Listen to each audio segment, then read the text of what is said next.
Here is a video clip of Farid responding to one Dr. Joshua Little, a scholar from Oxford University, about the lack of historical credibility of the hadith. First, here is the video clip.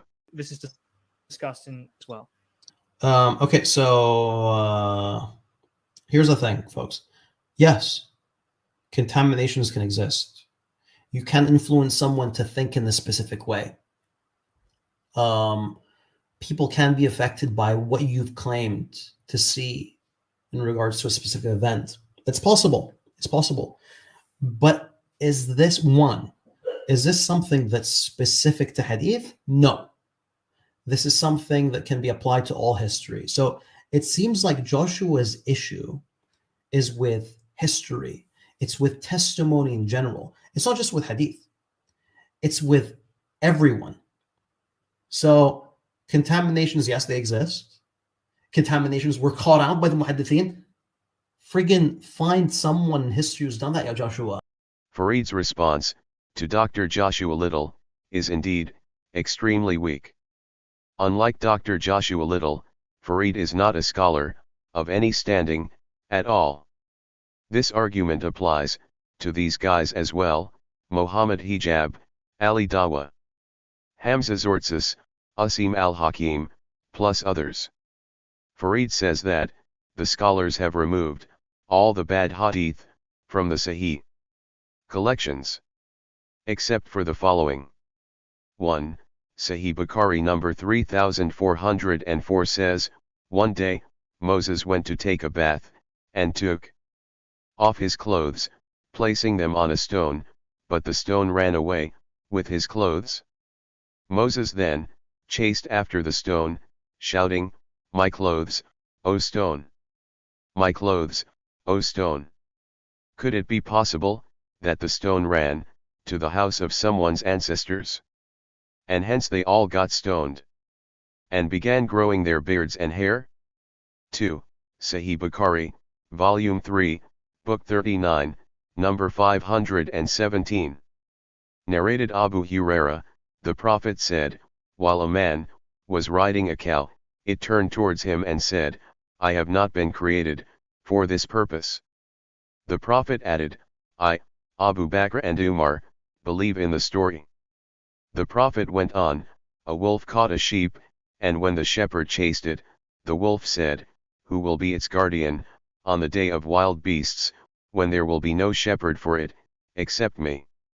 After narrating it, the Prophet said, 'I, Abu Bakr and Umar too, believe in the story.' It has been written that a wolf also spoke to one of the companions of the Prophet, near Medina, as narrated in Fath al-Bari, by Ibn Hajar Asqalani. Running stones, talking cows and talking wolves made it into Farid's list of Sahih Hadith, even after all the bad Hadith had been removed. There are thousands more such Sahih Hadith of equal disrepute, just like these. Farid mentions the Mutawatir Hadith. In the first place, no one knows exactly how many Mutawatir Hadith there are. Some say only 2. Others say 200. Some say 22. Please feel free to pick any number. No one knows for sure. But here is a Mutawatir mystery. According to Farid's belief, the Messenger lived in Medina for 11 years, from 622 AD inclusive, until he died in 632 AD. That is 11 years. Or 572 weeks, plus minus a few. That is 572 Friday sermons by the Messenger. Those 572 Friday sermons must be mutawatir. Because over those 11 years, tens of thousands of companions must have listened to the 572 Friday sermons. Yet not one of the Messenger's 572 mutawatir Friday sermons are recorded in any Sahih Hadith or in the Sirah literature. None. Farid cannot explain this huge mystery. The Sahih Bukhari was not written by Bukhari. Nobody knows who really wrote the Sahih Bukhari. It was definitely not Bukhari. You can ask Al-Azhar University in Cairo, Medina University, Bokhara Museum etc., if they have the original copy of Sahih Bukhari, written by the hands of Bukhari.